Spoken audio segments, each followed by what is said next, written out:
A blessed Sunday, church. Sige po, pakigreet naman po yung katabi nyo. Good morning. Yan, salamat sa Panginoon for this glorious day that He has given to each and every one of us. Welcome po to TVCCC KM Dasmariñas and sa mga kapatiran po natin ngayon na naka-join sa atin via online. Good morning po sa inyo, and we pray that even though na nasa online po kayo, we pray that you will experience the presence of the Lord wherever you are. Yan. Before we worship God, sige po, basahin po muna natin ang salita ng Panginoon sa Psalm chapter 18 verse 1 to 2, and then let's read this full of conviction. Sige po, 1, 2, 3, go! I love you, O Lord, my strength.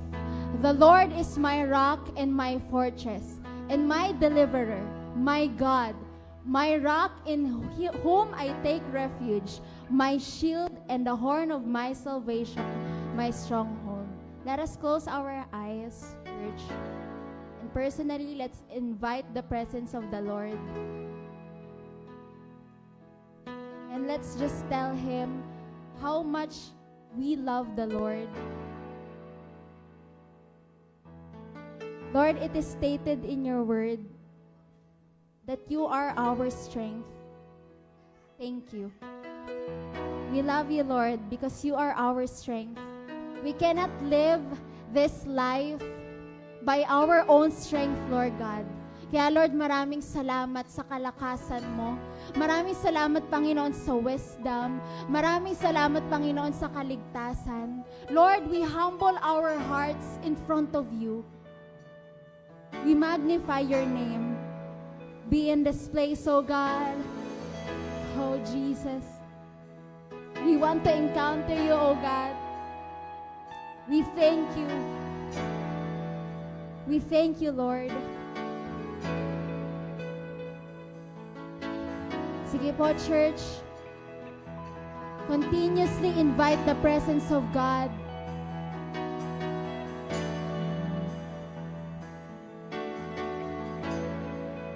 Oh, Jesus. Oh, Jesus.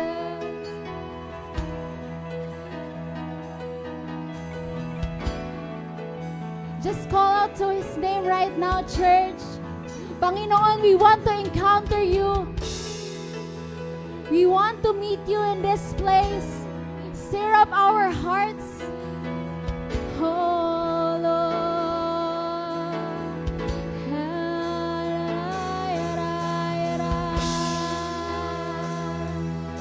Yes, Jesus.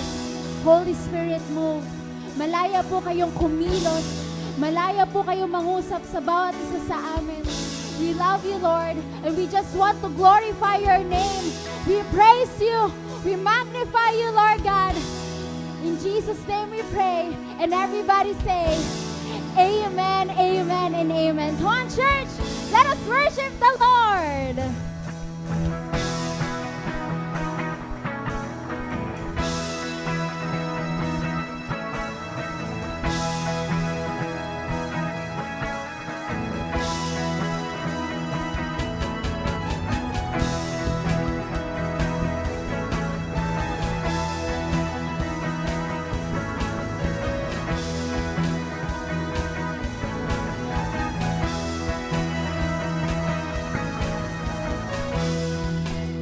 Beginning, God created the heavens and the earth. You are strong and powerful over creations. You have no limits. Your love is relentless. My life is in your hands, and I will trust in you, Lord. You are the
you are great and perform a wonderful thing. You are great. You are great. You are God of miracles. You are wonder-working God. Nothing's too hard and impossible. One more time. You are great. You are God of miracles. You are wonder-working God. Nothing's too hard and impossible. Come on, church, declare. You are great.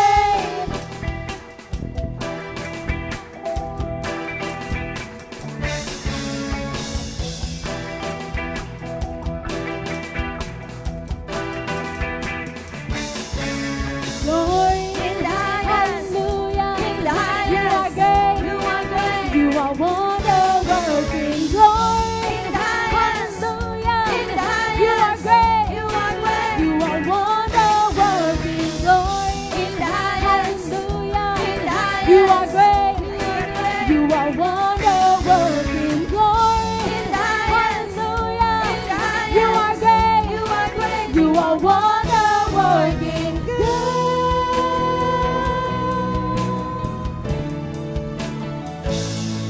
You are great, you are God of miracles, you are wonder-working God. Nothing's too hard and impossible to you. You are great, you are God of miracles, you are wonder-working God. Nothing's too hard and impossible to you. You are great. You are God of miracles. You are wonder-working God. Nothing's too hard and impossible to you. Nothing's too hard. Nothing's too hard and impossible to you. Nothing's too hard and impossible to you. 'Cause you are great. Yes, you are great. Yes, you are great. Come on, give him the highest praise. Give him the best love offering that he deserves. Hallelujah. Woo!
When the music fades, all is stripped away, and I simply come, longing just to bring something that's of worth that will bless your heart. I'll bring you more than a song, for a song in itself, it's not what you have required. You search much deeper within, through the way things have been. You're looking into my heart. I'm coming back to the heart of what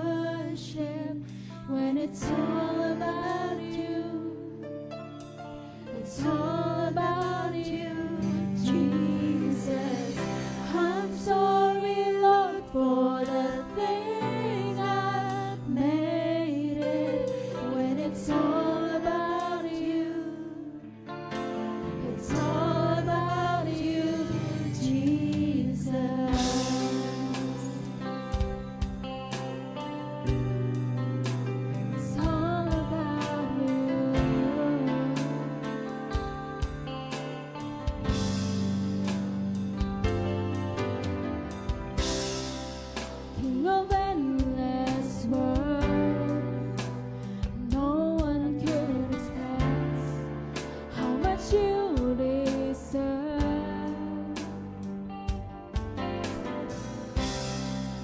Though I'm weak and poor, all I have is yours, every single breath.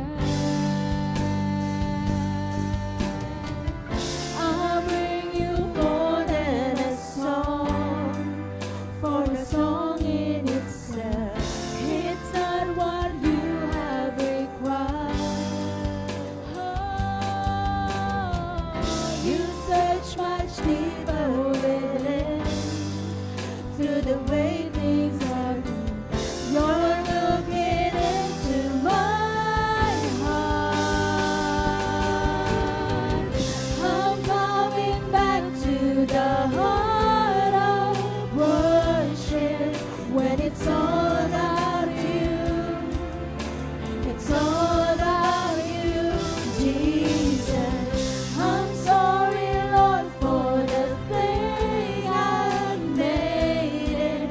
When it's all about you, it's all about you, Jesus. I'm coming back to the heart of worship, when it's all about you. It's all about you, Jesus. I'm sorry, Lord, for the things I made it. When it's all about you, it's all about you, Jesus.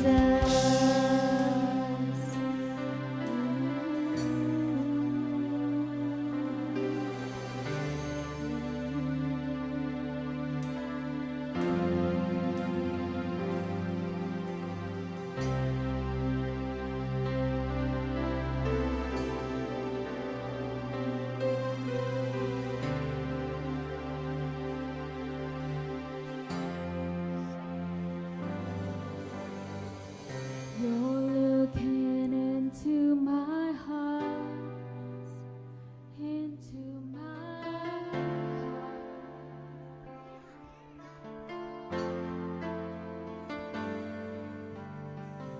You're looking into my heart, into my heart.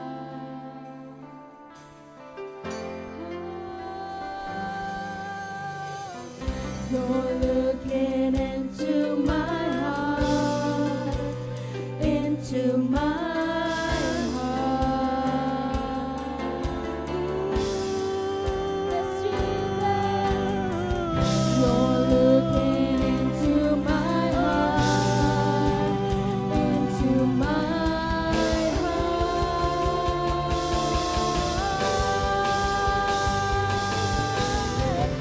I'm coming back to the heart of worship, when it's all about you.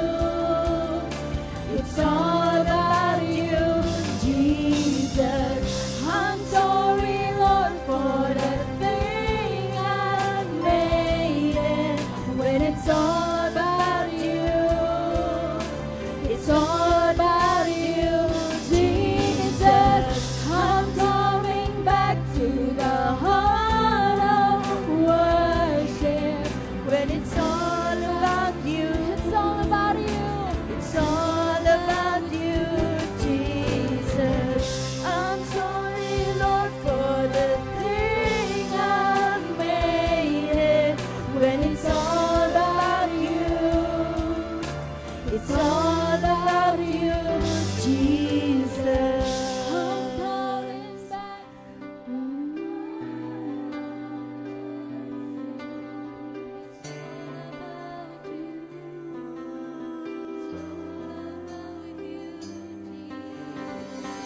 I'm sorry, Lord, I made it. It's all about you.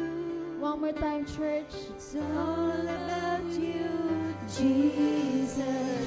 I'm coming back to the heart of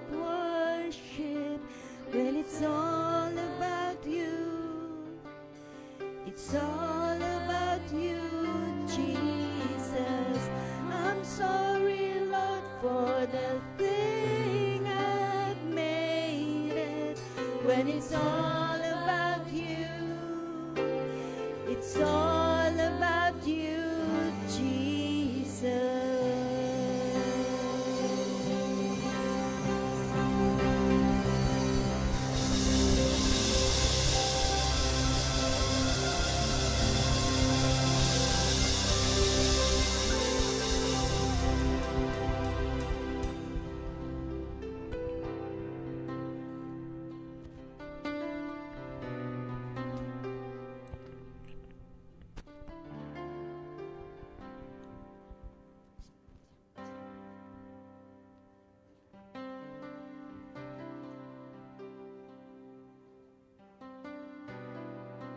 Panginoon, maraming salamat po at muli niyo kaming binigyan ng kalakasan at ng opportunity para magkasama-sama kami dito sa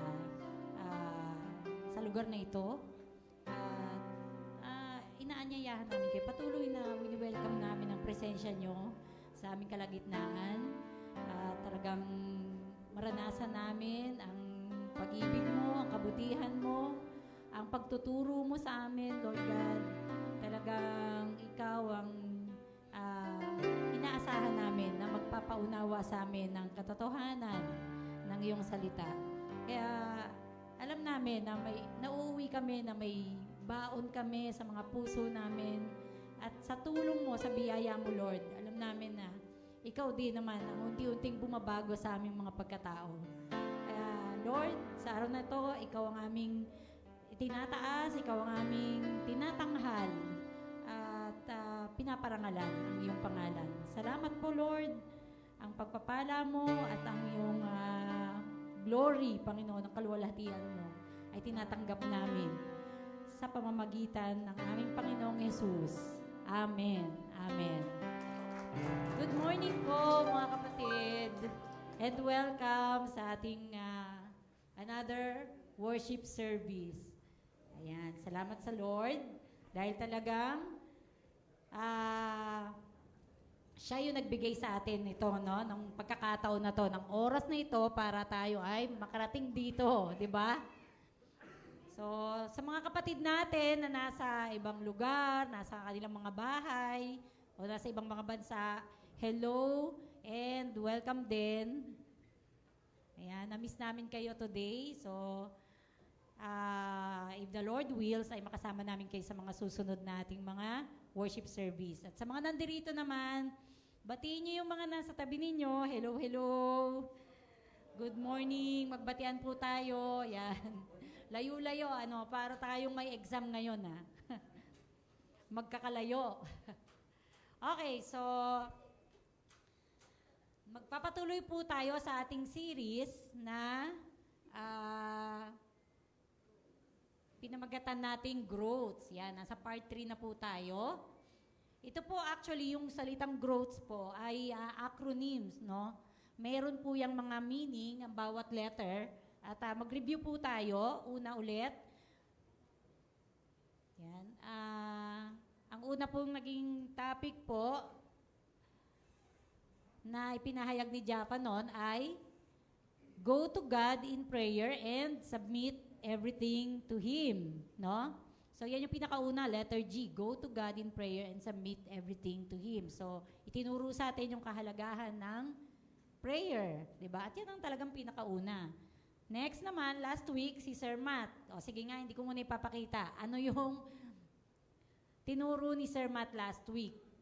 Kung natatandaan nyo po, sa mga nandirito. At saka sa mga nag-notes. Ano nga yung letter R? Ayun, ang galing. Read, study, and obey the Word of God. Yan. So, parehas na mahalaga, di ba? Prayer at saka ang pag-aaral ng salita ng Diyos. Amen? And ngayon naman, yung pangatlo, dun sa growth, ay letter O. At ano naman ito? Anong sabi dyan? Ayan, observe fellowships, gatherings, and worship. Okay, so mahalaga din ba ito? Yes, ito yung mga bagay na hindi natin dapat inaalis sa sistema natin or kinakaligtaan. kung nagpe-pray tayo, nagde-devotion tayo, nag-aaral tayo ng salita ng Diyos, dapat meron din tayong fellowship, may mga gatherings din tayo, at katulad ngayon, Sunday, nag-worship din tayo, di ba? At mga kapatid, hindi lang every Sunday naman nangyayaring ating mga gatherings, no? Sa totoo lang, dati ay mga ilang beses sa linggo tayong nagkikita-kita at nagsasama-sama, di ba? Sobrang busy nga natin noon eh, na halos parang kasalanan na ang magtrabaho noon. Dahil pagka nagkatrabaho ka noon, hindi na nakakapunta sa church tong si ganito, di ba? Pero ngayon ay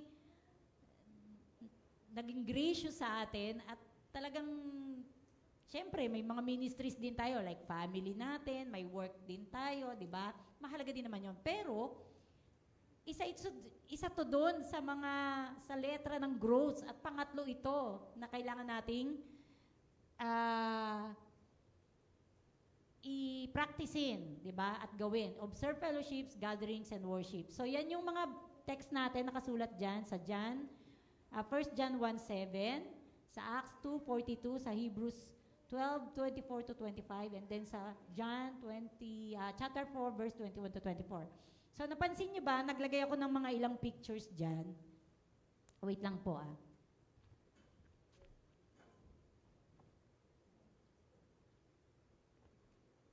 Ayan. Ano po, napansin niyo po ba yung mga pictures na nakalagay dyan? Pasensya na at kinapi-paste ko lang, so yung mga pictures ay at saka maliliit. So, pero ito po yung unang picture, yan po yung Christmas party natin, no? Na napakarami natin. In fact, marami na ngang umuwi niyan eh. Halos hindi na nga tayo magkasya sa camera.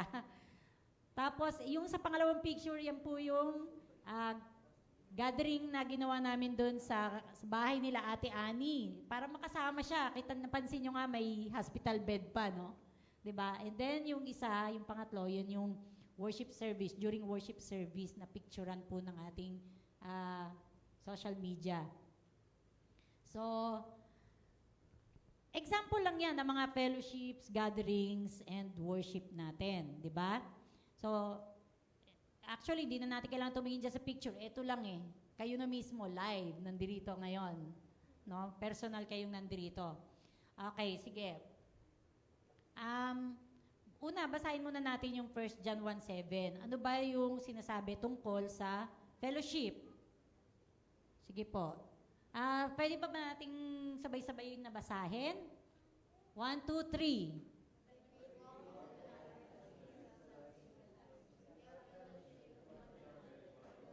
Blood of Jesus. Okay, sabi dyan, if we walk in the light as He Himself is in the light, we have fellowship with one another. No? Okay, so, alam nyo, ang buhay ng isang Kristiyano ay masayang tunay. Hindi, joke lang. Pero tama yun. Ang Christian life daw talaga ay described o kaya is always associated with the word walking, no? Ano ba yung walking? 'Di ba ito ay verb kung sa English, tama ba? Ito ay action word, 'di ba? Walking. Lagi kung mababasa natin sa Bible, lagi tayong may reminder doon na walk in the light, walk in the spirit, walk according to the truth, according to God's word, 'di ba? Walk according to your calling, worthy of your calling. Di ba laging may walk? Kasi laging ang buhay natin bilang mga followers ni Jesus Christ ay associated sa term na walk. Bakit? Kasi ang tawag nga sa mga believers noon sa early church ay the people who belong to the way. So kasi may way tayo, may journey tayo, at meron tayong nilalakaran. Amen ba?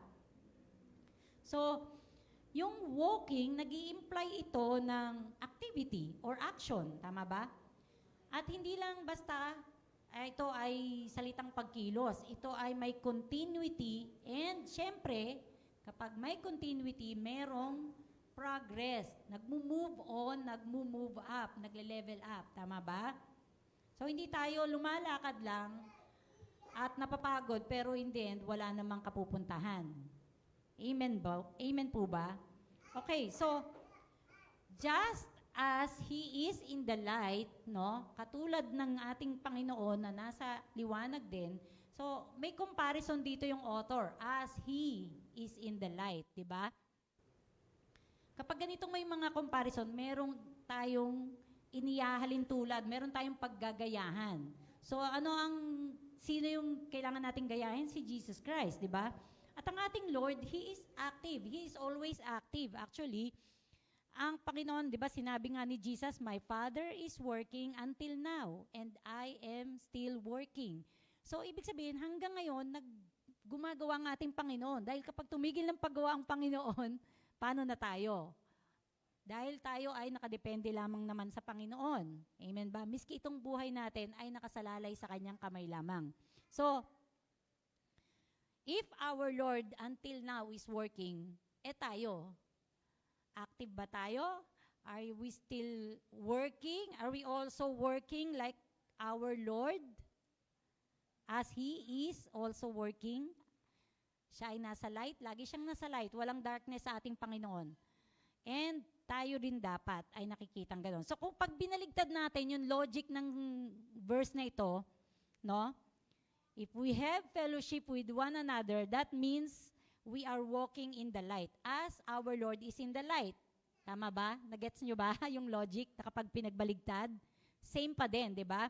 Ibig sabihin po, if we have fellowship with one another, kung tayo ay may pagkakaisa or involved tayo sa isa't isa, isa lang ang ipinapakita nun. Tayo ay nakikipag-isa rin sa ating Panginoon. May pagkakaisa rin tayo sa ating Panginoon. Kasi ganito lang yan.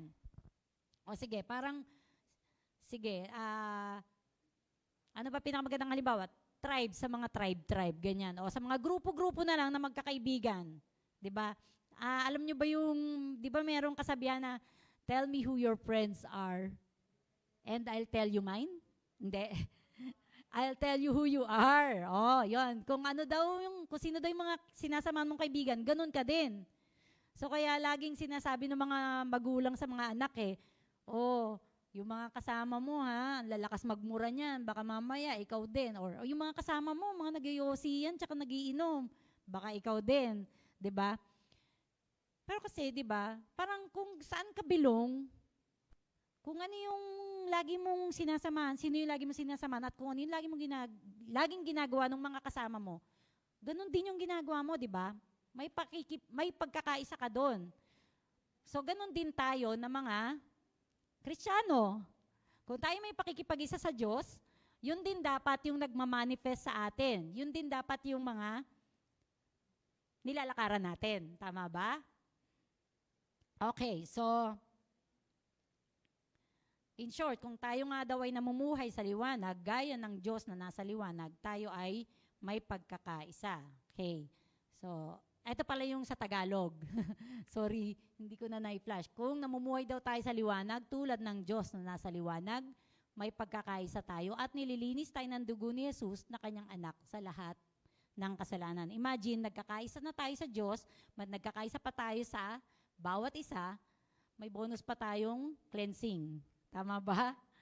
Okay. So, sabi dyan, fellow Christians who walk in the light enjoy fellowship with each other. Does it make sense? Ha?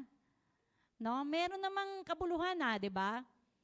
Ang mga magkakapatid na lumalakad sa liwanag, dapat na-enjoy din natin ang fellowship with each other. Hindi dapat kabigatan. Kasi nga, parang ang labo, parang napaka-senseless na ikaw ay nasa church pero hindi ka happy, hindi mo gusto yung mga nasa paligid mo, o hindi mo gusto yung mga, hindi mo gusto sa church na to. In short, ayaw mo din sa church na to, pero nandito ka. Si Lord naman ang piglilingkuran ko si Lord naman ang tinitingnan ko sinasabi mo na you are in the light, but why don't you enjoy the fellowship with each other? Parang may mali doon. May mali talaga doon. Hindi pwedeng magsama yung dark and light. Tama ba? Kung katulad ngayon, araw ngayon, kahit patay natin lahat ng ilaw, maliwanag pa rin kasi daytime ngayon. 'Di ba? hindi magkakaroon ng kadiliman ngayon kasi it's daytime. Sumisikat ang araw. Hindi pwede magsama ang light at ang dark. Kaya magmamanifest yun sa atin. Kung tayo ay nasa light, we will enjoy fellowship with each other. Kasi, bakit? Two Christians who are in right relationship with God will also naturally be in right relationship with each other. Kasi katulad nung naging topic natin dati na ang lahat ng kautusan, yung two greatest commandments, ano nga ulit yon? Love God and love your neighbor or love others, di ba? Lahat ng kautusan sa Bible, from Genesis to Revelation, pag pinagsama-sama mo, mabubuod sa dalawang kautusan lamang. At iyon ay to love God and to love others as yourself. Diba? Love God with all your heart, with all your mind, with all your strength, with all your soul. So, katulad ng, ang pinaka-illustration natin lagi dyan ay yung cross. Diba? Yung cross, tingnan nyo na lang yung cross. Yan. May vertical at may horizontal. Tama ba? Parang pa-letter T siya, di ba? Na small letter T. Yung horizontal, saan siya ikakabit kung wala yung vertical? Pwede naman Pwede naman magkaroon ng horizontal, pero pwedeng nakasabit. Pwedeng nakakabit kung saan-saan. Pero hindi na siya cross kung hindi siya nakakabit sa vertical. Tama ba? Yung horizontal. So, ang unang mai-establish dapat is yung vertical. Yun ang dapat na unang itusok. Di ba? Saan ka naman nakakita na gumawa ng cross ang unang inilagay yung horizontal? Ang hirap naman nun. So, itusok mo muna yung vertical. Ibig sabihin, yung vertical, ito po yung nagre-represent ng relationship natin sa Diyos. Ito yung vertical relationship natin sa Diyos. So, yun ang dapat na unang ma-establish. At kapag nakatusok na yung vertical, madali nang ikabit yung horizontal. Tama ba? Ito, yung paganyan. At yan naman ang nagre-represent ng ating relationship with other people, yung kapwa natin. So, parang mahirap ma-achieve yung tamang relasyon sa kapwa kung hindi established ang relationship mo sa Panginoon. Amen? Kung tayo ay tumitingin sa cross. Pero kung hindi naman, edi gawin mo kung ano yung relationship na gusto mo o alam mo sa kapwa mo. Pero huwag kang mag-expect na ito ay magiging matatag, malalim, matibay, or founded or centered, Christ-centered na relationship. Alam naman natin, kung yung mga Kristiyano na nga di ba, nagkakaroon pa din ng mga conflict sa relationships di ba? What more pa yung mga wala talaga sa Panginoon? Di ba? Kaya madali ang mga infidelities, madali yung magsakitan dun sa mga hindi nakasentro sa ating Panginoon. Okay? So, ano ba yung fellowship? Sige, pag-aralan natin. Ano ba yung ibig sabihin ng fellowship na sinasabi dyan? Okay. Ang fellowship, according sa original na language, ito daw po ay association involving close mutual relations and involvement. Kung sa Tagalog, ang close mutual relations po and involvement, ang ibig sabihin po ay malapit na ugnayan sa isa't isa, malapit na ugnayan at pakikilahok sa isa't isa. Ibig sabihin, may malapit na ugnayan o connection sa isa't isa, tapos may involvement. Ibig sabihin, hindi ka lang basta, ganun lang, bro, oy sis, alam mo yun, may involved ka sa buhay ng tao na yun. Diba? O ayan, kamusta na? Kamusta yung pag-aaral mo? O ganyan, kamusta yung mama mo? Alam mo yun, nakikibalita tayo, nagkakamustahan tayo, at nagpapalakasan tayo kapag naralaman natin na mayroong pinagdadaanan yung ating kapatid. Amen ba? Hindi tayo para pag nalaman natin na may nangyayari sa kanyang di maganda, deserve niya yun. Hindi tayo ganon. Yun ang gawain ng mga wala sa Panginoon. Pero ibahin natin yung sa atin. Magkaroon tayo ng pakialam sa isa't isa. Hindi porket hindi ko ka-close, si ganito, ay wala akong pakialam sa kanya. Hindi ko alam anong nangyayari sa buhay niya. 'Di ba? magkaroon tayo ng involvement sa isa't isa at yan ang tinatawag na fellowship. At hindi yan nangyayari dito lang sa church. Napakaganda nga ngayon na meron na tayong social media. Pwede tayong mag-reach out sa ibang tao through online yan, 'di ba? At actually, kahit nga walang load kahit walang data 'di ba? Kasi may mga free data or whatever, 'di ba? Napakadali na. Sino ba ngayon ng may cellphone na walang load? Napakadali na, 'di ba? Kahit nga walang load kasi nakaka-chat ko naman minsan yung mga anak ko kapag wala silang load nakaka-reply naman sila sa akin. Yun lang, hindi nakikita yung mga pictures, pero nakaka-reply sila. I mean, hindi na mahirap mag-reach out sa ating mga kapatid ngayon. Amen ba? Kaya lang, bakit hindi ba natin to na-achieve? Bakit ba nagiging mahirap ito? Dahil sa ating kaabalahan. Masyado tayong busy sa maraming bagay at nakakaligtaan natin ang isang mahalagang bagay na ito na itinuturo sa atin ng Panginoon. Okay? So, saan ba nagsimula o paano ba nagsimula ang fellowship o yung mga gatherings na yan? Okay, so itong mga disciples ni Jesus o yung mga apostles, no? After ng resurrection at saka ng ascension ni Jesus, syempre naiwan yung mga disciples. Ano yung sumunod na nangyari? 'Di ba? Bumaba yung Holy Spirit, isinend na yung Holy Spirit at dumating yun sa kanila, na-receive nila ang Holy Spirit. So itong mga apostles ni Jesus o yung mga disciples niya ay nagkaroon ng boldness or ng confidence, ng tapang para i-preach ang good news o ang gospel sa mga tao. So doon nagsimula yung early church. Doon nabuo yung mga early church at nag-gather sila. Nung nag-preach sila sa kalagitnaan ng towns, ng mga cities, ganyan, marami ang naniwala sa kanila, marami ang na-win nila. And in fact, that day, nung araw nang dumating yung Holy Spirit, yung tinatawag na Pentecost, sila ay nag-gather sila sa upper room. Nung nangyari yung dumating yung Holy Spirit sa kanila na parang dilang apoy, di ba? Tapos nag-speak in tongues sila. Tapos after nun, nag-preach sila sa mga cities, sa mga towns, at pinreach nila si Jesus Christ at kung ano yung ginawa ni Jesus sa cross. At nung araw na yon, may nadagdag sa kanilang 3,000 tao na naniwala at sumunod sa way. No? Ibig sabihin, yun yung way ni Jesus Christ. Sumampalataya sila. At ano ang nangyari? Sige, basahin natin sa Acts 2:42. Sa Tagalog muna, 1, 2, 3.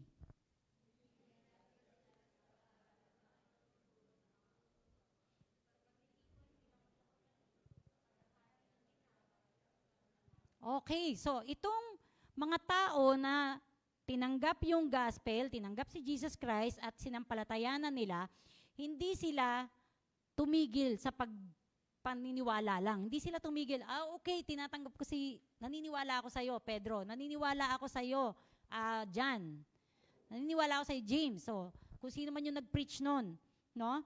Naniwala yung mga tao, hindi sila tumigil sa paniniwala lang. Ang ginawa nila, sabi diyan, naging masigasig sila sa pag-aaral ng mga itinuturo ng mga apostol. At sa pagtitipon-tipon bilang magkakapatid, sa paghahati-hati ng tinapay at sa pananalangin. No? Sa English, sinabi diyan, they were continually devoting themselves to the apostles' teachings, teaching and to fellowship, to the breaking of bread and to prayer.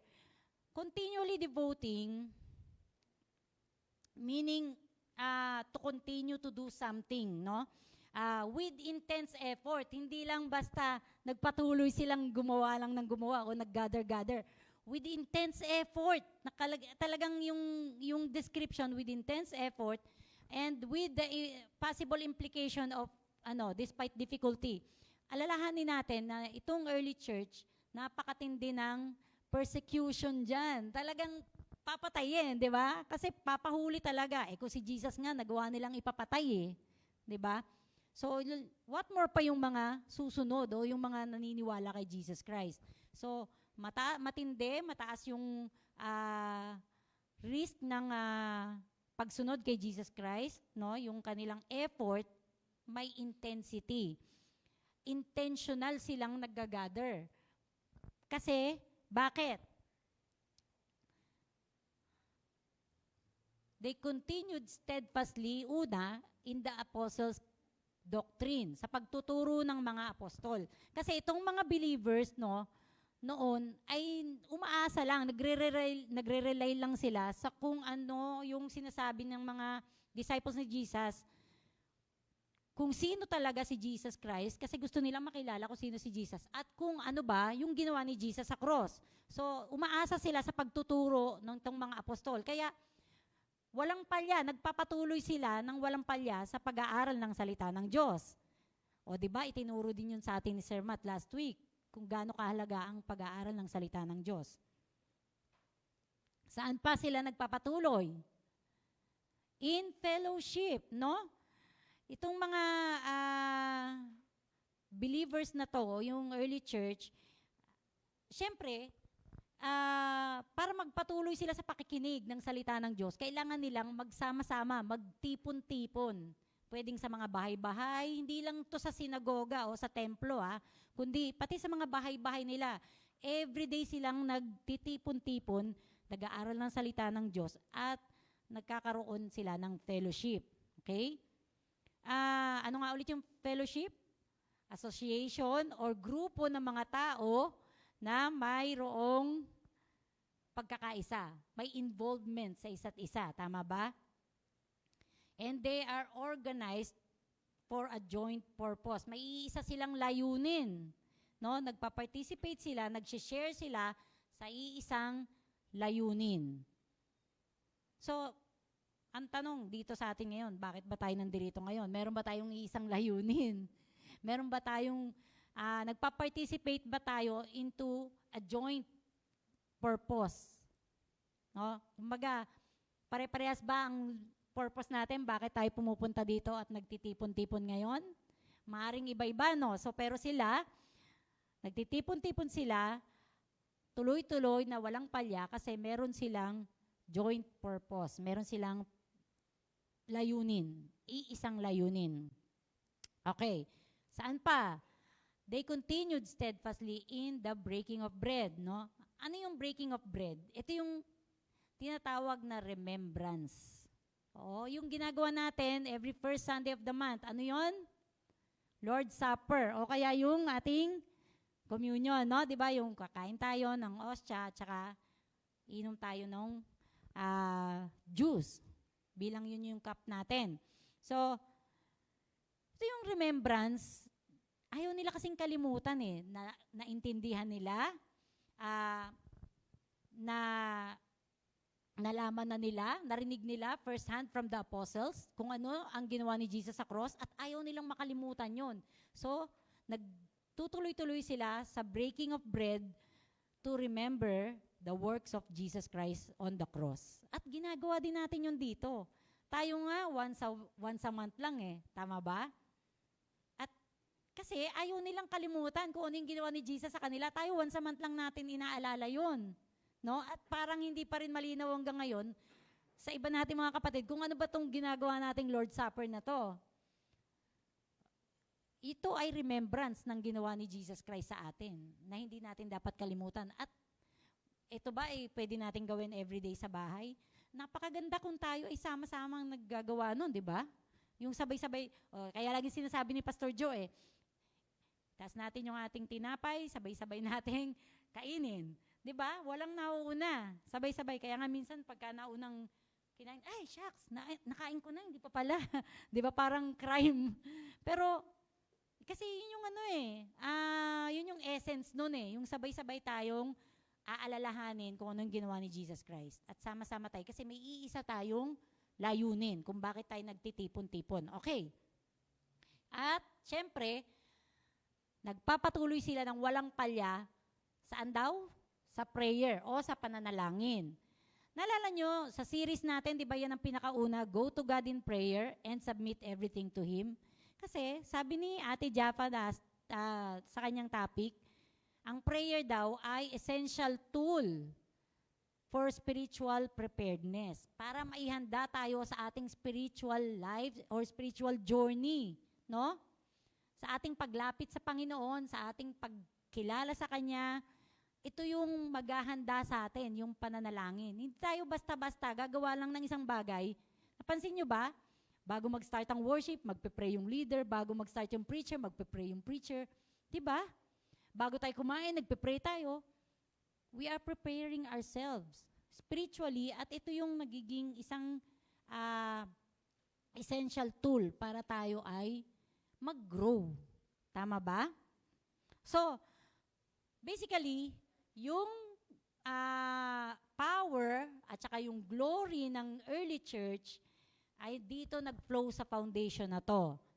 Sa word, sa fellowship, sa remembrance of Jesus' work on the cross, at saka sa prayer. So, yung apat na yan, foundation yan, kung saan nagsimula na mag-grow ang early church at naipasa hanggang sa ating generation ngayon. Tama ba? Ipapasa pa natin to sa mga susunod na generation. Nandun sa taas, may mga maliliit pa tayo. Di ba? Kaya, shout out sa mga Sunday school teachers kasi talagang matindi ang kanilang pagtsatsaga sa pagtuturo sa mga batang ito. Di ba? At akala lang natin, walang nangyayari ha. Ang laki kaya ng impact. Minsan, magugulat ka na lang yung mga bata. Magtatanong talaga, no? Oh, bakit may Santa Claus? Di ba masama yan? Alam na nila, aware na sila. Kung hindi yun na ituro ng mga Sunday school teachers, baka hanggang ngayon, naniniwala sila na may Santa Claus. Tama ba? Okay, salamat sa Lord. So, ano pa ang tinuturo ng Bible tungkol sa fellowship? Tingnan natin. Ito, napaka-cliche na nito. At lagi ito talaga, pag gusto nating paatinin sa church yung ating invite, ito talaga yung binibigay nating verse. Hulaan nyo kung ano to. Taran! Hebrews 10:24-25. Sige, basahin natin. And let us consider how to stir up one another to love and good works, not neglecting to meet together as in the habit of some, but encouraging one another, and all the more as you see the day drawing near. Okay, so sa Tagalog, basahin natin. Sikapin din nating gisingin ang damdamin ng bawat isa sa pagmamahal sa kapwa at sa paggawa ng mabuti. Huwag nating kaliligtaan ang pagdalo sa ating mga pagtitipon, gaya ng nakasanayan ng iba. Sa halip, palakasin natin ang loob ng isa't isa, lalo na ngayong nakikita nating malapit na ang araw ng Panginoon. Okay, so, very familiar tong verse na to kasi, di ba, kapag meron tayong mga kapatid na matagal nang hindi nag-church o kaya meron tayong ini-invite, gusto natin pa-attend ng church, ito yung binibigay nating verse, huwag daw nating kaligtaan ng pagdalo, no? Lalo na sa mga natin dati, sa mga AG, di ba? Sa mga AG, kasama natin sa AG, palagi natin yung pinapadala yung verse na yan. So, very familiar yan. So, napansin nyo, ginuhitan ko yung huwag nating kaligtaan ng pagdalo sa ating mga pagtitipon, no? Sa halip ay palakasin natin ang loob ng isa't isa. Okay. Doon sa English, sinabi kanina, let us consider to stir up one another. Alam niyo yung word na one another, it speaks of mutual activity. Yung isa't isa, di ba? Magmahalan kayo, mahalin niyo ang isa't isa. Nag-i-imply yun ng iisang activity. Kung sinabi kay Nicole at saka kay Lorilyn, Nika, sorry. Kapag sinabi kay Nika at kay Lynn na magmahalan kayo, mahalin nyo ang isa't isa, ano ibig sabihin nun? Parehas ba kayo magmamahalan? Mamahalin mo si Lynn at ikaw ba, Lynn, mamahalin mo rin si Nika? Dapat ba ganon? Mutual activity. Hindi pwedeng si Nika lang magmamahal sa'yo. Kaya nga isa't isa di ba? Dapat ikaw din, Lynn. Vice versa. So, pagka nakita natin sa Bible, nabasa natin sa salita ng Diyos na merong one another, each other, o isa't isa, bawat isa, ibig sabihin nun, parehas yung gagawin natin. Kapag sinabi magmahalan kayo, mahalin nyo ang isa't isa, patawarin nyo ang isa't isa, di ba? magbigayan kayo, magbigay ng isa't isa, bawat isa sa inyo, ganito, gawin, ganyan, ganyan. Dapat parehas kayo ng gagawin. O tayo. Okay? So, may word din dito na stir up. So, ito ay isang striking term na ginagamit kapag gusto nating mag-udyok o maghikayat ng ating kapwa, ng ating kapatid. Di ba? So, kaya nga sinabi doon let us consider one another or to stir up one another. No? Ibig sabihin, hikayatin, udyokin natin ang isa't isa na para ano? Sa Tagalog, napakaganda nung version, gisingin ang damdamin ng bawat isa. So, yung mga inaantok dito, gising-gisingin. Paano ba ginigising mga damdamin ng isa't isa? 'Di ba? Usually naririnig lang natin 'yan sa mga ng mga nagliligawan 'di ba? Sa mga mag-boyfriend girlfriend o sa mga mag-asawa. Pero dito sa church, kailangan natin gawin 'yan. Gisingin natin ang damdamin ng isa't isa lalo na kung napapansin natin na ang isa ay matamlay, nananamlay, nanlalamig o kaya ay nawawalan na ng gana, 'di ba?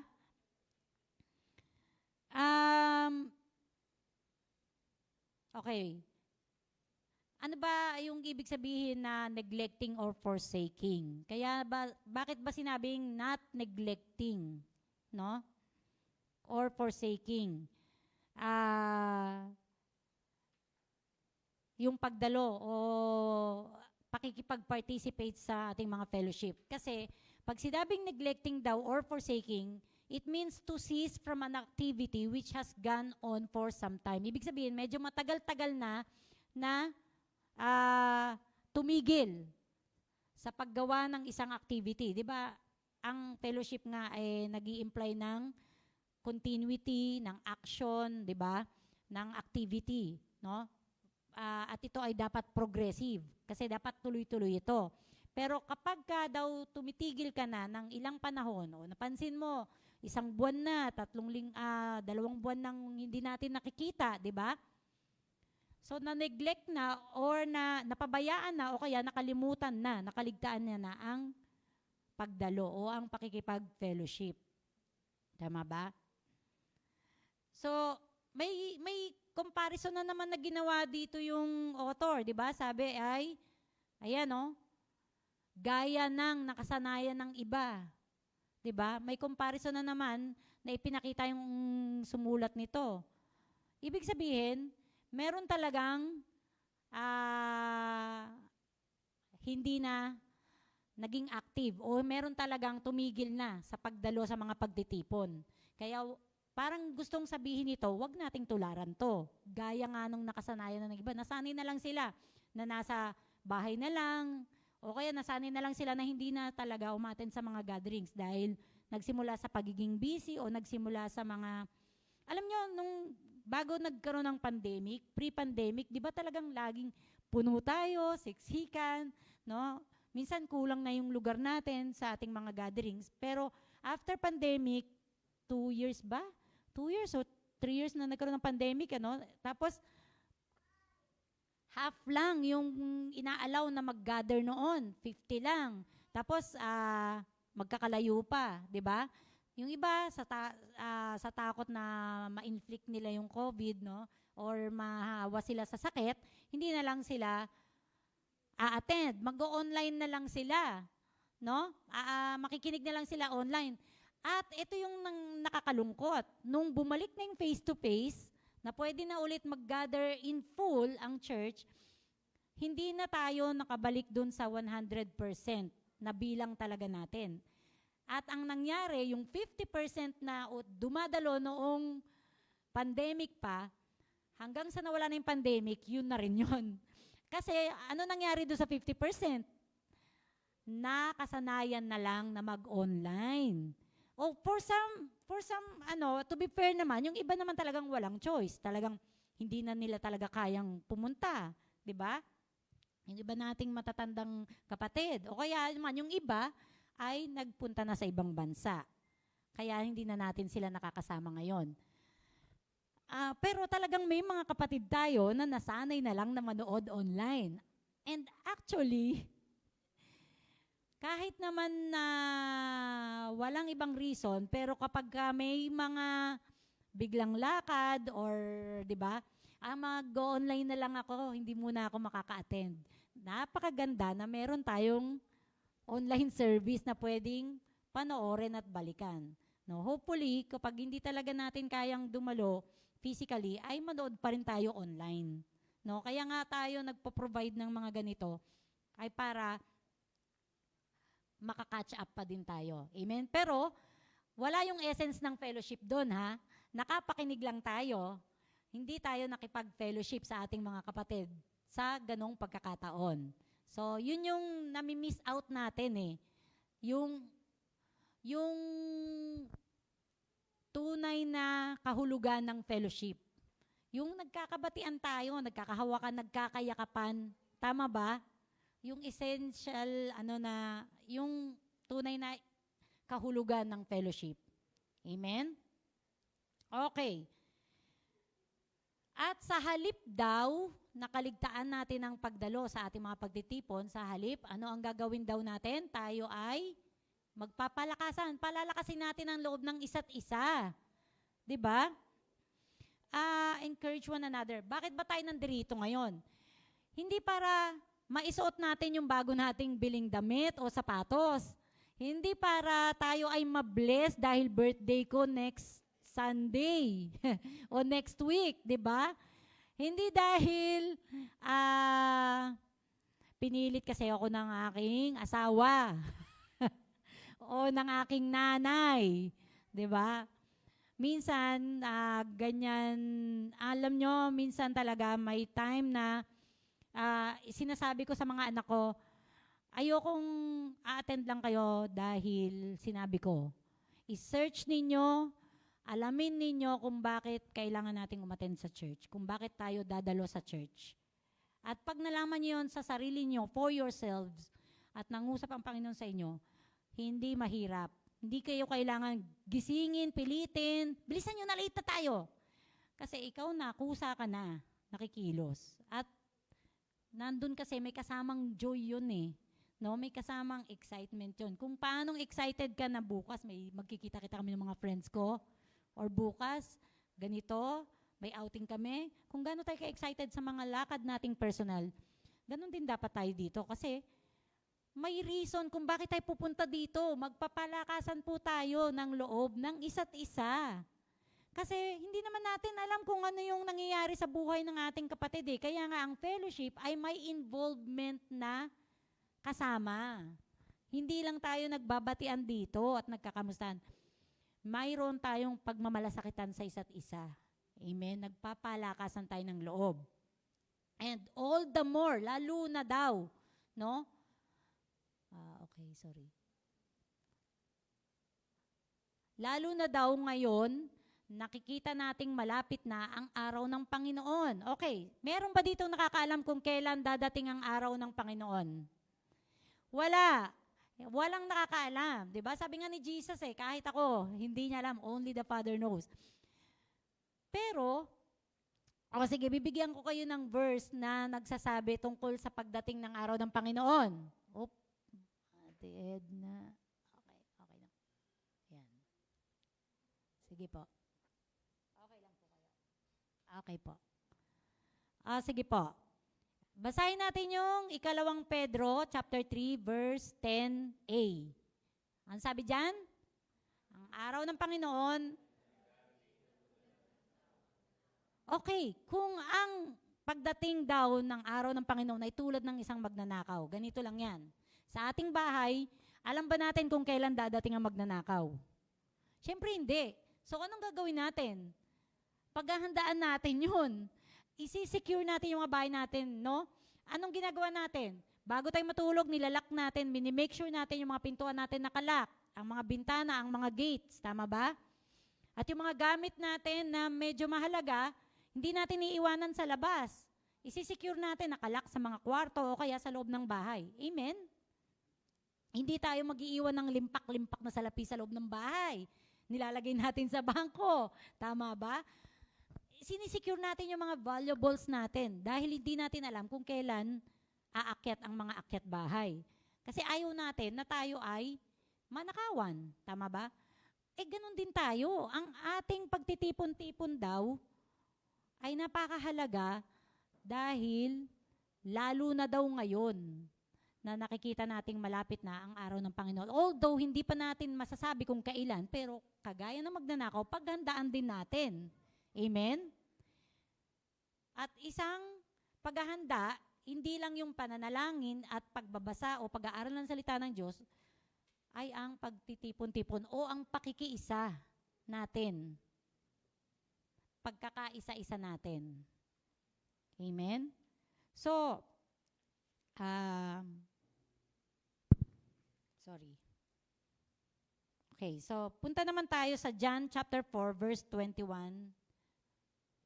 Okay. Sige, bago yan, basahin muna natin to. Ano sabi? Let us be concerned about one another for the purpose of encouragement. So ngayon, malinaw na ba sa atin kung ano yung dahilan bakit tayo pupunta sa church? Kung dati, ang alam lang natin, tayo ay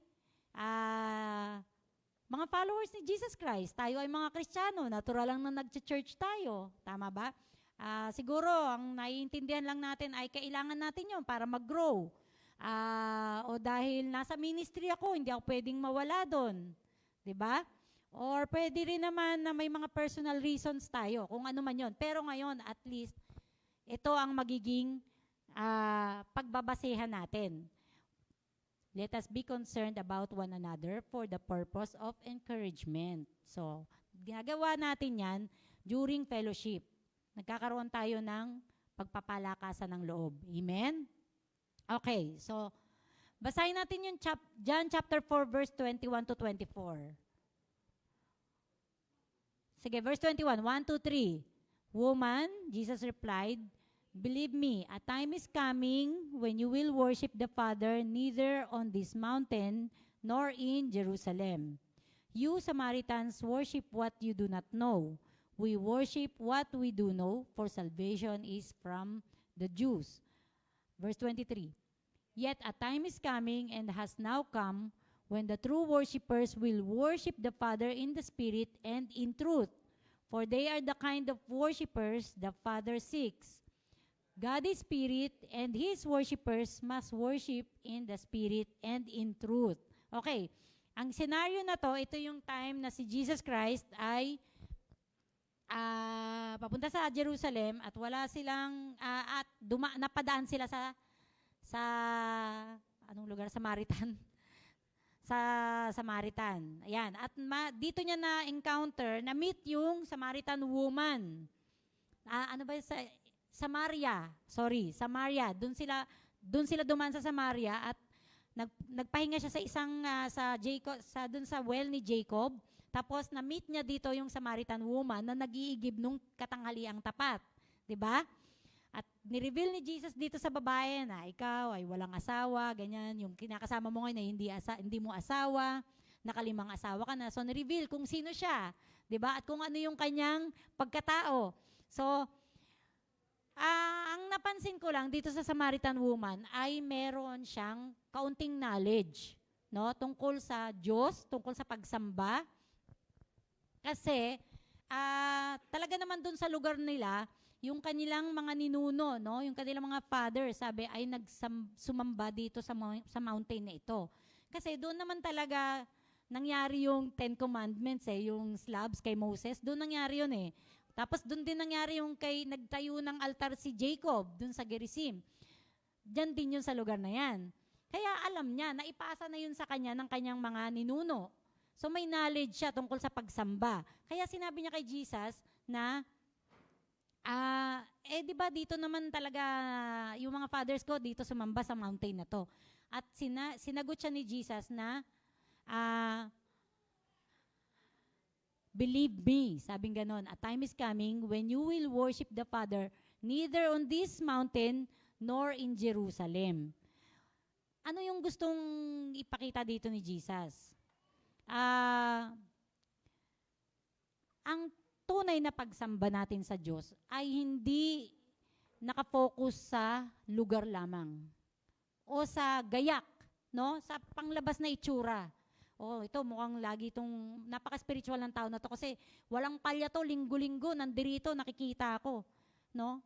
Maaring panlabas na anyo lang yan, pero tanging ang Panginoon lang ang makakasukat ng spirituality ng isang Kristiyano. Kaya hindi natin pwedeng i-judge ang tao na ito, walang commitment yan eh. Kasi, ano yan eh, parang palitaw yan eh, kung kailan niya lang magustuhan o kung kailan lang siya free. Kasi bakit?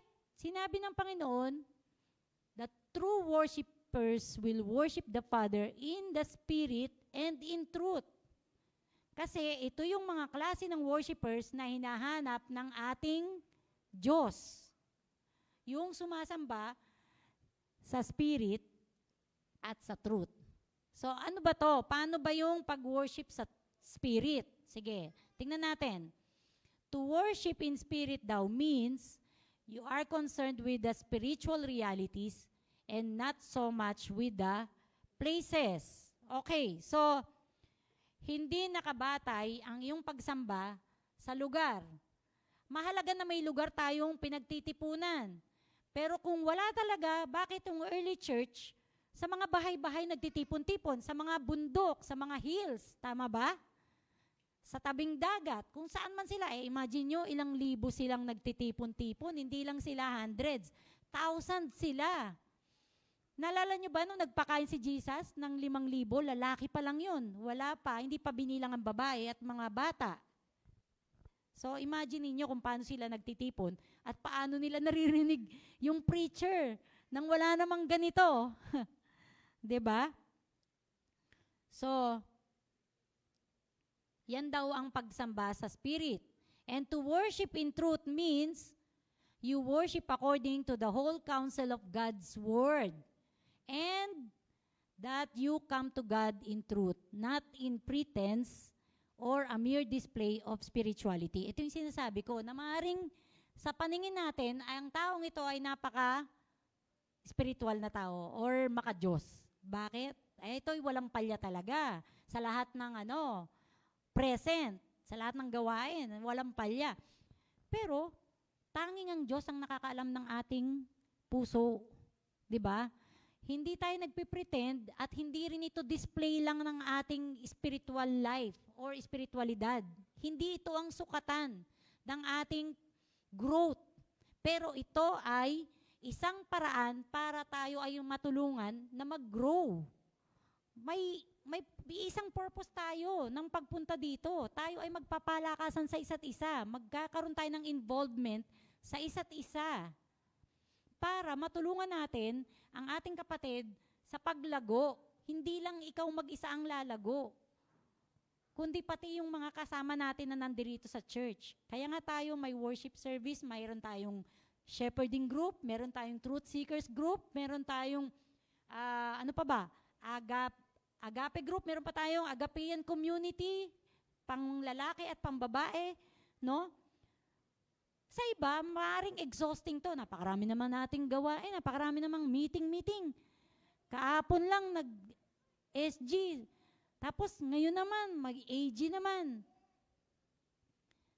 Mga kapatid, ano ba ang purpose? Bakit tayo nag-gather? Para lang ba yung ating mga leader ay maraming masabi? Para lang ba ma-share ng ating leader yung kanyang devotion sa atin? O para lang mapuno yung mga notebooks natin na hindi naman natin binabasa afterward nating mag-notes? Sa totoo lang. Hindi. Kundi para tayo ay magkaroon ng involvement sa isa't isa at makapagpalakasan. Hindi mag-judge, ha? Hindi para mag-judge sa isa't isa. Kasi yun ang pinakamadaling gawin kapag tayo nagsasama-sama. Di ba? At inevitable yun, ha? Don't get me wrong, hindi talaga naiiwasan na minsan ay mayroon tayong nakikita sa mga kapatid natin na hindi natin nagugustuhan. Pero hindi ibig sabihin no, na iba na siya sa atin. Hindi ganon. Lagi nating tandaan, if we walk in the light, as our Lord is in the light, we have fellowship with one another. So yun yung laging logic. Kung tayo nasa liwanag, kagaya ng ating Diyos na sinasamba ngayon, na nasa liwanag, tayo ay may pagkakaisa. Amen? So, hindi mahirap intindihin yan. Okay.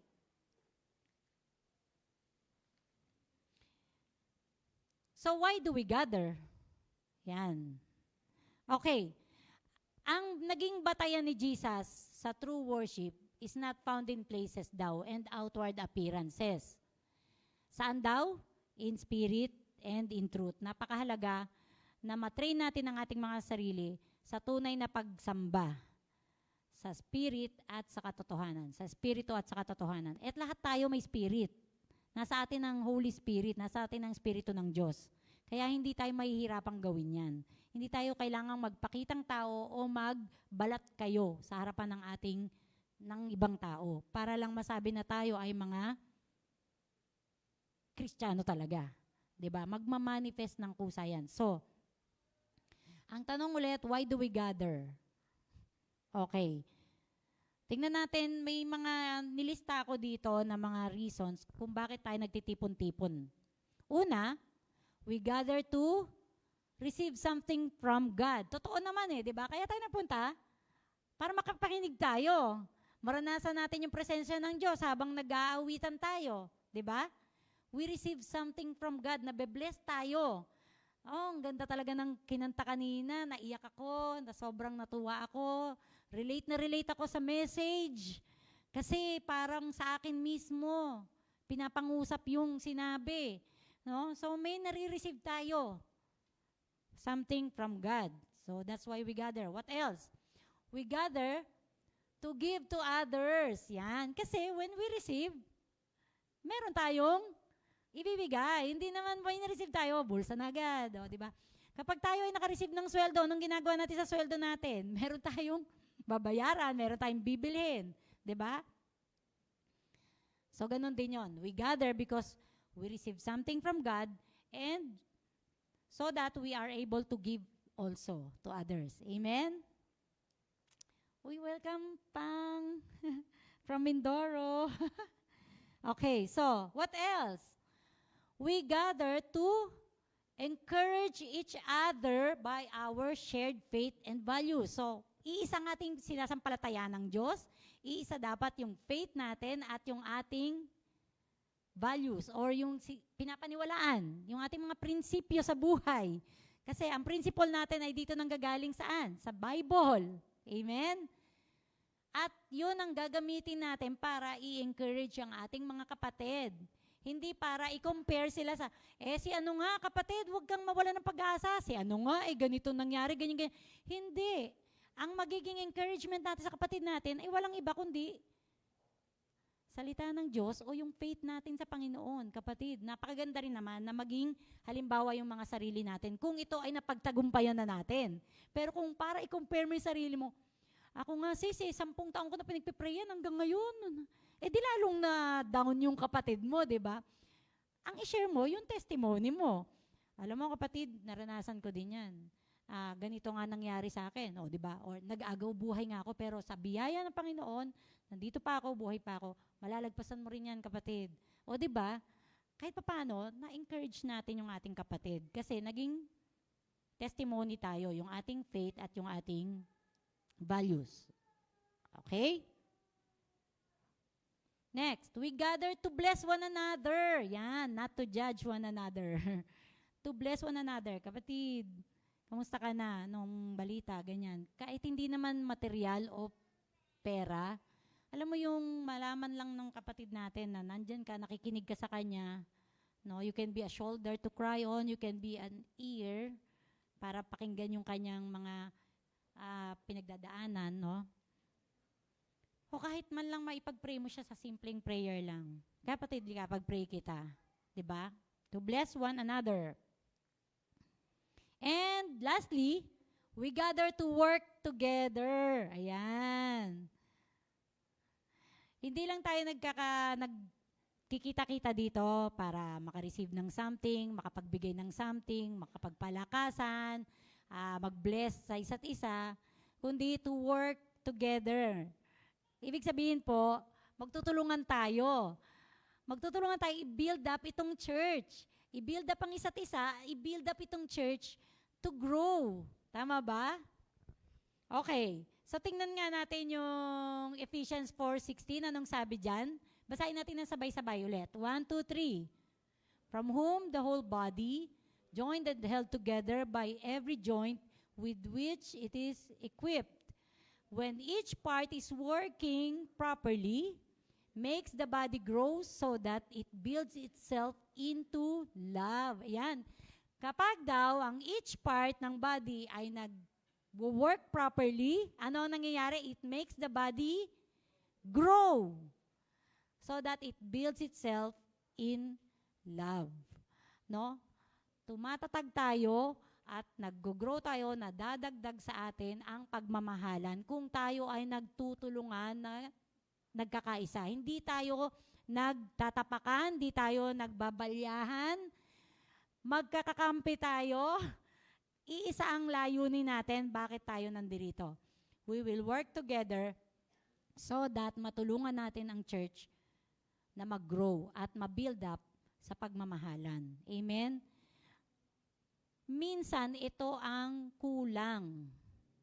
Yung pag-work together sa pagmamahalan. Kaya nga kung babalikan natin yung unang verse, di ba, na pinag-aralan natin, yung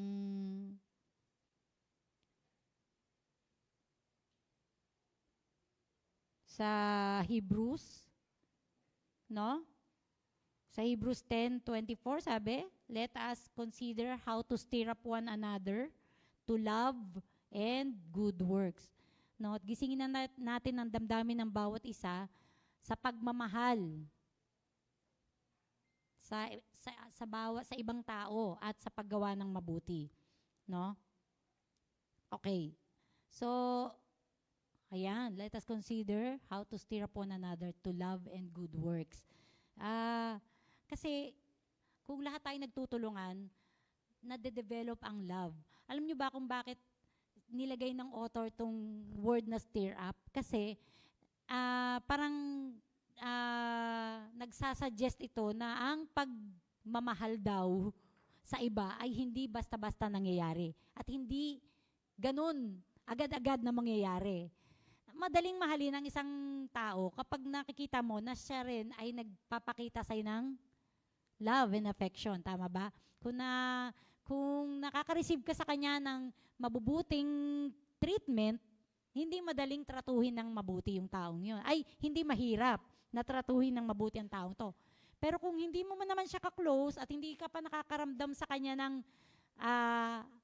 ng kindness o hindi mo pa narinasan sa kanya na may pagmamalasakit siya sa'yo, hindi mo rin naman siya agad-agad pagmamalasakitan, di ba? Hindi yun automatic na nangyayari. Na-develop yun in time. Kaya nga wag daw nating i-neglect o i-forsake ang pag-gather. Kasi doon mabubuo yung love at saka yung mabubuting gawa. Doon nagsisimula yun, di ba? Bakit tayo nagkaroon ng, kawang gawa? Bakit nasimulan yun? Yung pagdala ng mga kung something na, isang kilong bigas, o kung may extra kang pera, ilagay mo dun. Kung meron kang toyo at suka sa bahay na sobra, ilagay mo dyan sa table, whatever, di ba? Bakit nasimulan yun? Kasi as we gather, nakikita ng ibang kapatid natin na may mga kapatid tayong nangangailangan. Na walang pamasahe, na walang pang-ulam, walang pang-saing man lang. 'Di ba? Nakikita yon, nagkakaroon ng involvement, nagmamalasakitan tayo. At hindi naman natin yung nakita noon eh. Although dati, meron na tayong nalalamang ganon, personal na lang natin binibigyan. 'Di ba? Pero ngayon, napakaganda na nakikita na ng iba yon at nagkakaisa tayo, natulungan yung iba nating kapatid na nangangailangan. So nakita niyo yung kahalagahan ng fellowship, no? Yun yung isang bagay na magandang nangyayari kapag tayo ay nagpapatuloy sa ganitong gawain. Amen? So, batay sa mga nabasa natin o napag-aralan natin mga verses kanina, ang dapat daw na motivation natin sa pagsasama-sama o sa fellowship ay to obey God and to give to others. So when we come together in fellowship, we obey God's word. We actually obey the Lord. Kasi ito ay kanyang inutos. 'Di ba? Huwag niyong kaligtaan. Huwag niyong pabayaan. And sa ganung paraan, habang tayo nagkakatipon-tipon, nagagawa natin magbigay sa iba. At ang pagbibigay na to ay hindi lang nakalak sa mga material na bagay, sa mga bagay na nahahawakan o nakikita ng mata. Kasi pwede mong bigyan ng kapwa mo na wala ka namang hinahawakan kahit na ano. O inaabot na kahit na ano. Alam mo yon, maging katabi mo lang si Nika, Lynn, malaking, 'di ba? Malaking comfort na sa'yo na ang katabi mo ay ka-close mo. O 'di ba? Comfort 'yun sa'yo. Pero hindi mo 'yun sinasabi sa kanya, Nika, salamat dito ka umupo sa tabi ko, laking bagay nun. Hindi mo 'yung sasabihin kasi normal na namang ginagawa yun, pero unaware, nagbigayan kayo. 'Di ba? You did something for each other. Mutually. Siguro same with Nika. Kasi kung hindi yun mutual kay Nika, lilipat yan. Ayoko silin katabi. Hindi. You see, nagigets nyo ba yung ibig sabihin? Yung point ko. So, our motivation for fellowship must be to obey God and to give to others. Amen? So, ayan po ang kahalagahan ng fellowship. I hope na naintindihan natin, naging malinaw sa atin, kung bakit kailangan nating i-observe ang fellowships, gatherings, and worship. At hindi ito ritual. Hindi rin ito sukatan ng ating spirituality. Amen? So, sabay-sabay po tayong magsitayo. Nagkakaisang tumayo at nagkakaisang manalangin. Grabe naman. Sige po. So, Panginoon, maraming salamat na ito ay pinaunawa mo sa amin. Lord, patawarin mo kami kung madalas nagiging sukatan namin ang pagdalo sa mga gatherings, sukatan ng spirituality o yung relasyon namin sa inyo.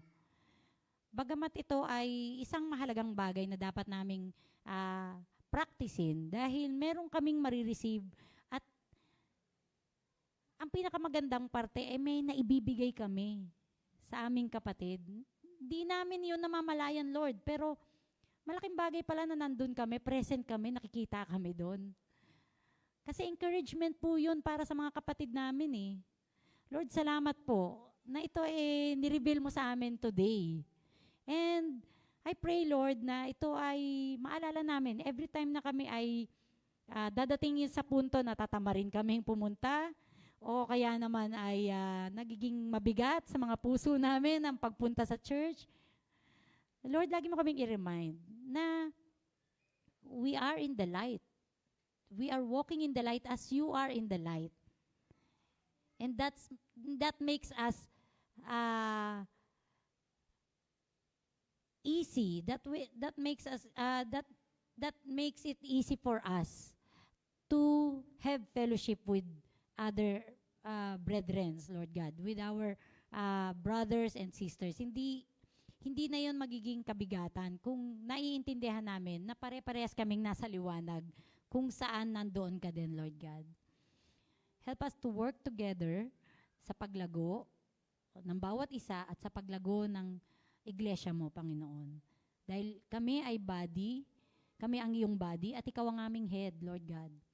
Pakita mo sa amin kung ano yung function namin dito sa body na to. Kung kami ang kamay, gawin namin yung ginagawa ng kamay. Kung kami ay paa, gawin namin ang ginagawa ng paa. Lord, help us to function and to work properly according to your will, to the gifts na binigay mo sa amin, no? Lord, at mag-glorify ka sa lahat ng ito, Lord. Talagang masiyahan ka, ma-please ka, at higit sa lahat, Panginoon, makita ng mga taong nasa labas ng simbahan na ito na kami nga ay talagang mga tagasunod mo. Salamat, Panginoon. Ang lahat ng kapurihan, ang lahat ng parangal ay tanging sa iyo lamang at sa inyo lang namin ibinibigay. Ito po ang aming dalangin sa pangalan ni Jesus. Amen. And amen. Palakpakan mo natin ang Lord.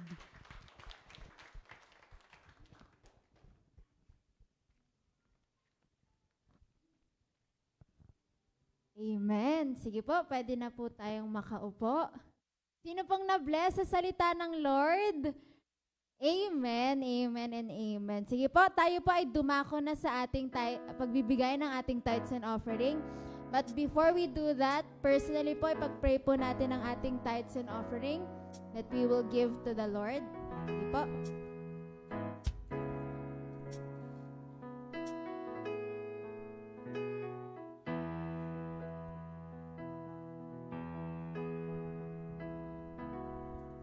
Father God, we entrust everything to you as we give our tithes and offering, Lord God. We believe that you are the God who will answer our prayers, Lord God.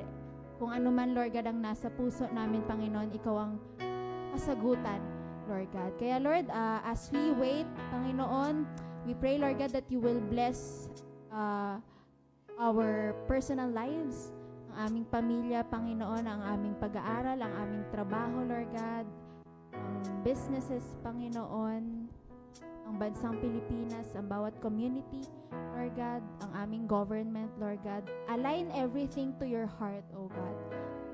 And we ask this, Panginoon, because we cannot do it in our own strength, Lord God. We really need you, Panginoon.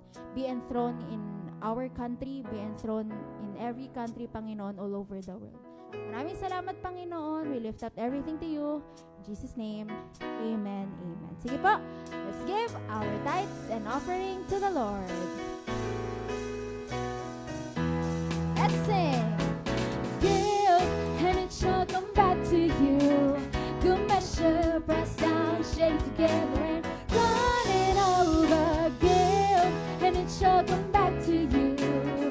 When you give to the Lord. Give, and it shall come back to you. Good measure, pressed down, shake together, and running over. Give, and it shall come back to you.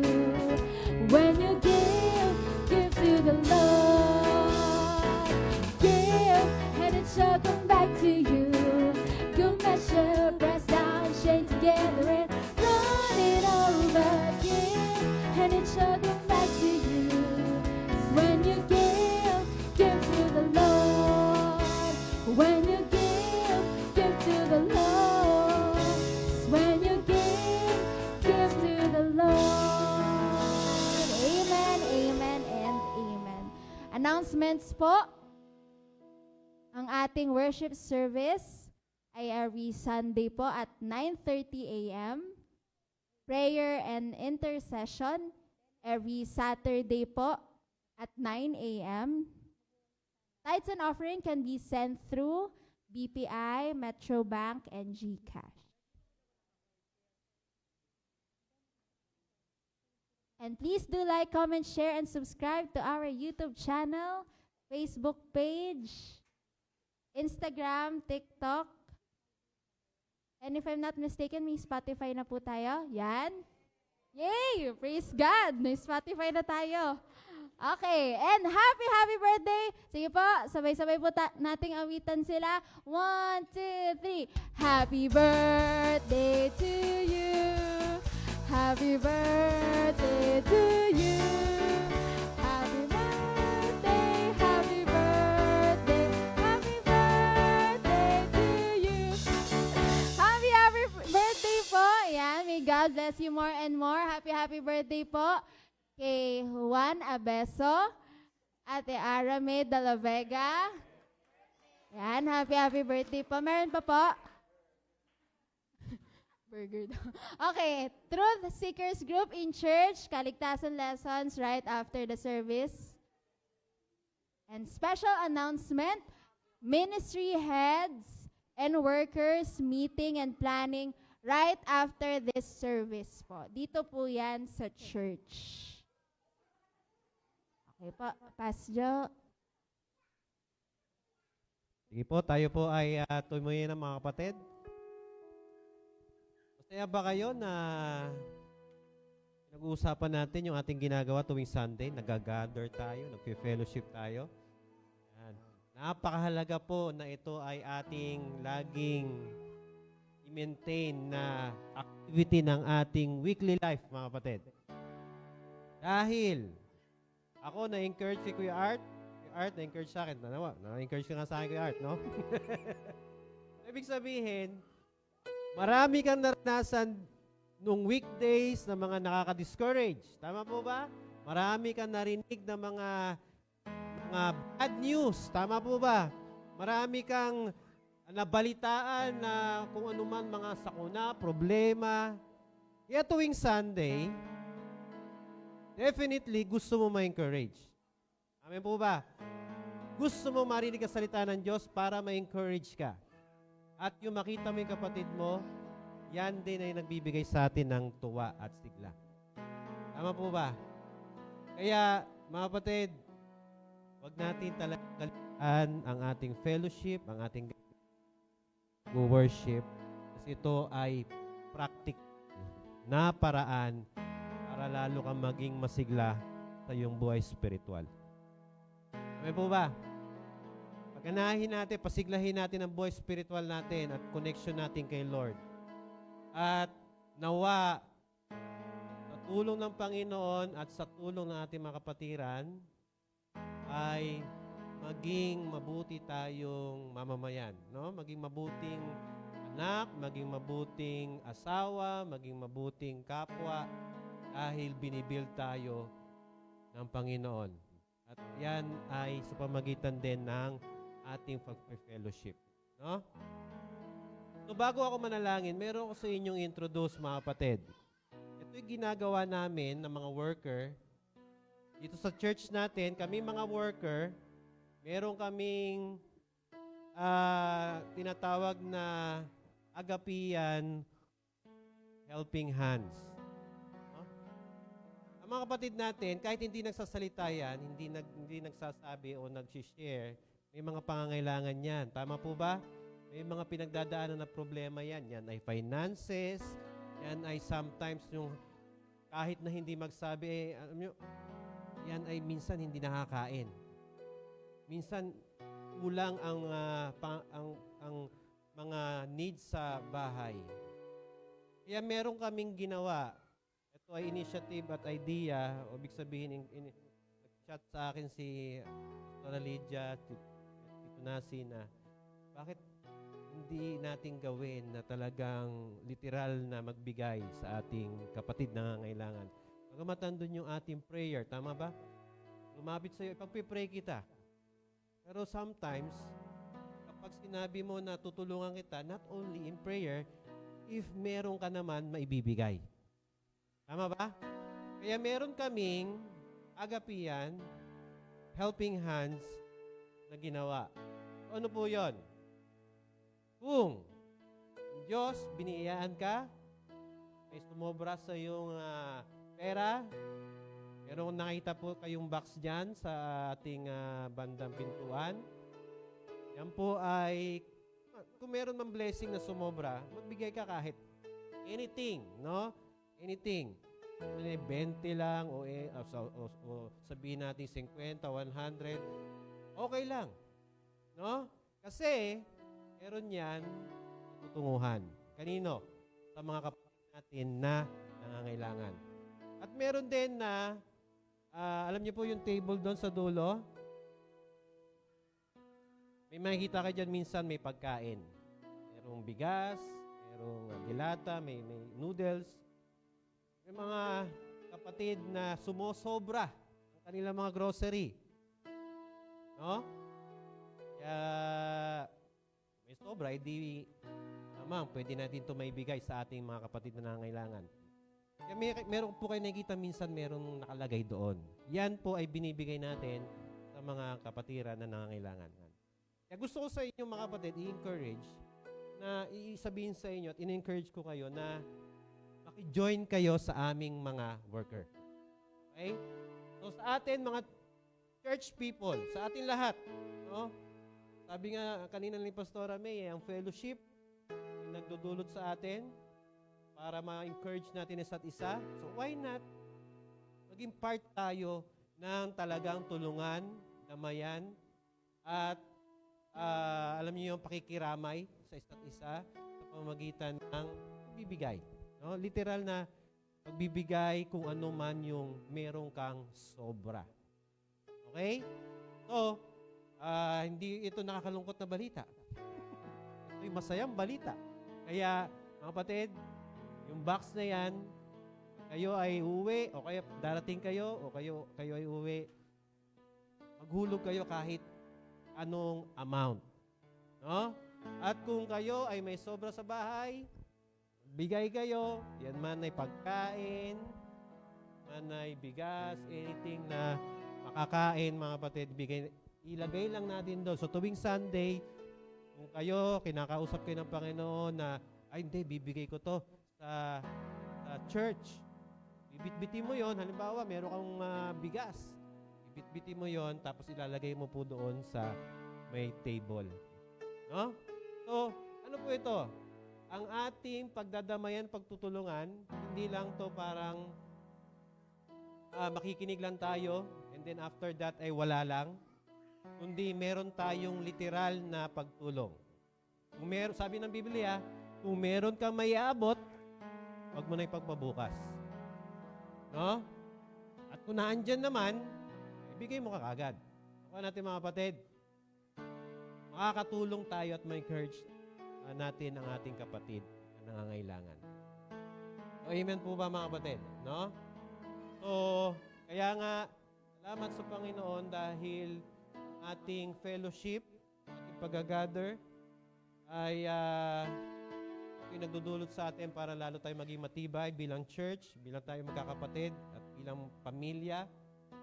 And hopefully, sa mga susunod na panahon, ang ating mga kapatid, kapamilya, specific na kapamilya mo, ay, alam niyo yun, karoon tayo ng goal na ang ating mga kapamilya ay ma-invite sa church.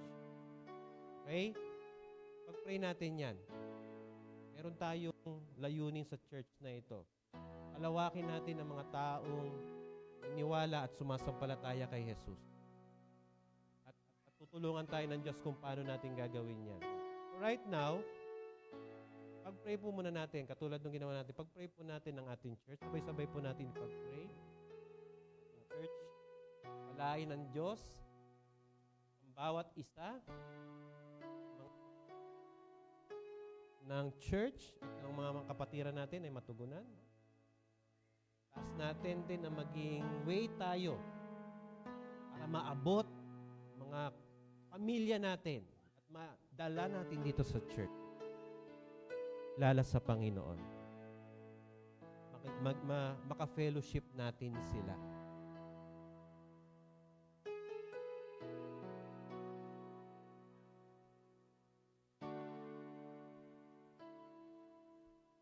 Maraming salamat po, Ama. Salamat, Lord, dahil Ikaw po, Panginoon, ay gumagawa sa amin. Patuloy mo kaming pinagtitipon.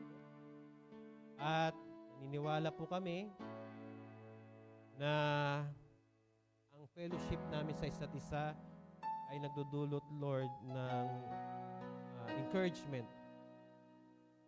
Nagiging motivation din kami, Panginoon, ng aming kapwa at ganoon din ng aming kapwa. Kami ay nagagala tuwing nagkikita-kita po kami. Kami, Panginoon, ay talagang bigyan mo ng kagalakan tuwing Sunday. Punta, simbahan, ang ikaw ay purihin at maging masaya, maging masigla ang aming mga puso tuwing kami, Panginoon, ay naandito. Salamat po, Diyos, sa iyo. Ikaw po ang gagawa. Isiglahin mo, tasayahin mo, Panginoon, ang church na ito. At tulungan mo kami na maging way kami para din naman sa aming mga kapamilya. Sila, Panginoon, ay madala namin sa church upang makasama namin sila sa fellowship. Salamat po, Diyos, sa iyo. Salamat. I-lead mo ang church na ito sa plano mo. Meron kang dakilang plano, Lord, na we will reach out to all people. Unahin namin kapamilya. Unahin namin, Lord, ang malapit sa aming mga buhay. At ang community na ito, Lord, tulungan mo kami na ma-reach out namin ang mga kapatid namin sa lugar na ito. Salamat, Lord, sa iyo. Salamat dahil patuloy kang gagawa sa church na ito. Purihin ka.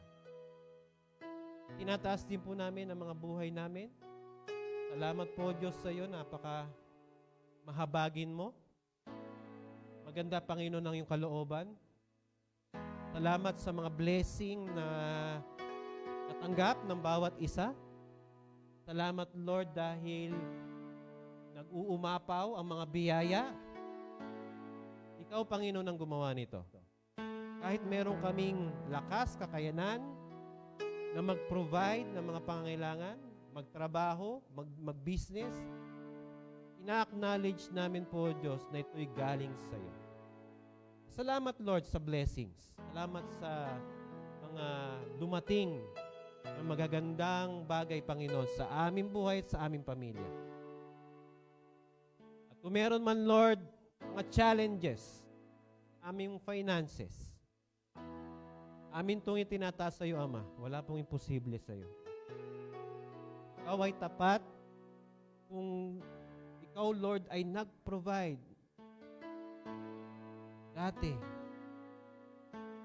Hanggang ngayon, Panginoon, tuloy kami magtitiwala kahit sa gitna ng kakulangan, kahit sa gitna ng kawalan. Ikaw po ang aming great provider. Kaya sa bawat isa na nananampalataya ngayon, na sila, Panginoon, tutugunan mo lahat ng mga pangailangan nila. Pupunuan mo lahat ng kakulangan nila. Ang mga bayarin, ang mga gastusin, Panginoon. Ikaw po, Panginoon, ang mag-provide. Bawat isa na nananampalataya sa iyo, O Diyos, ikaw po, Panginoon, ay magpakilala. Abutin ang bawat mga pangangailangan ng bawat isa ngayon. Salamat po, Ama. Ikaw ay mabibigyan ng kaluguran, walhatian, dahil ikaw po ang nagsusustain ng lahat ng pangangailangan. Ganon din, Lord, sa bawat isa, Lord, na may work, kuman, Panginoon, ay career nila, Panginoon, na kung saan sila'y nagtuturo, sila'y nasa office, sila, Panginoon, ay nasa company, pabrika. I pray for protection them. Protect them, Panginoon. Give them wisdom. At ganoon din, Lord, sa mga nasa ibang bansa, sa mga nagbabarko, nagtatrabaho sa ibang bansa, I pray, Panginoon, for protection and for your favor. Ikaw po, Panginoon, yung mag-promote sa kanila. Sa mga may business, salamat, Lord, palaguin ang bawat may mga business. At ang amin din mga katawan na aming Panginoong kahinaan, tinataas namin ang bawat din may karamdaman. Kung kami, Lord, ay nakakaranas ng panghihina at mga sakit, ito man, Lord, sa aming katawan, physically, kung meron man karamdaman, or minsan sa aming emotion, aming damdamin, kami, Panginoon, ay napapagod, nahihirapan, na-stress kami. Lord, hilumin mo ang bawat isa nakaranas, Panginoon, ng kahirapan ngayon sa kanilang pangatawan, sa kanilang damdamin. Ikaw, Panginoon, ang siyang aming healer. Kaya, we ask for healing touch right now to the power of the Holy Spirit. Pagalingin ang bawat isang nanghihina, ang may karamdaman. At patuloy namin tinataas si Ate Annie. Palakasin mo siya, pagalingin mo siya. At sa mga may karamdaman din ngayon na nanonood, Lord, online, ikaw po ang mag-touch sa kanilang body. And salamat po, Diyos, sa iyo. Ang kagalingan ay aming mararanasan dahil ikaw po, Panginoon, ay makapangyarihan ng Diyos at ikaw ay mapagmahal na Diyos. Salamat po, Ama, sa iyo. Pagpalain mo ang pamilya, pagpalain mo bawat isang mga anak namin na nagtatrabaho at nag-aaral. Ang mga ito, Panginoon, ay i-sustain mo.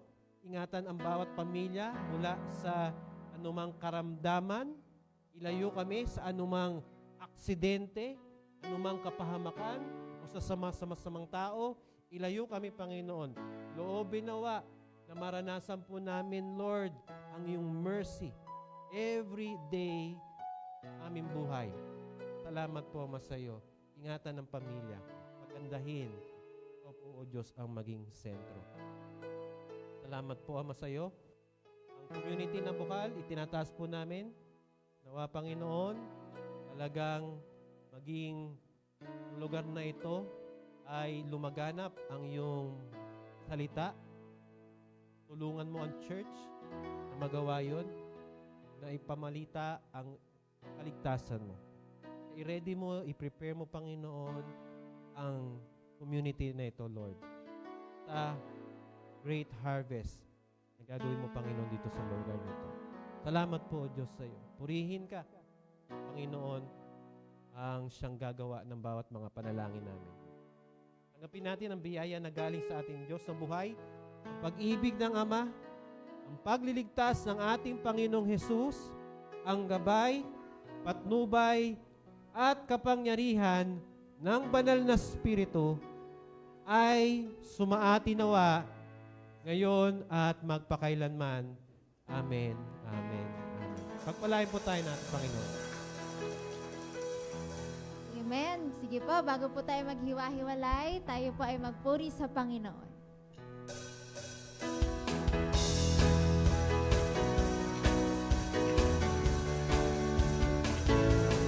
You are great, you are God of miracle, you are wonder-working God, nothing's too hard and impossible to you. Yes, you are great, you are God of miracle, you are wonder-working God, nothing's too hard and impossible to you. Nothing's too hard and impossible to you. Nothing's too hard and impossible to you. 'Cause you are great. God bless for everyone. See you again po on Sunday.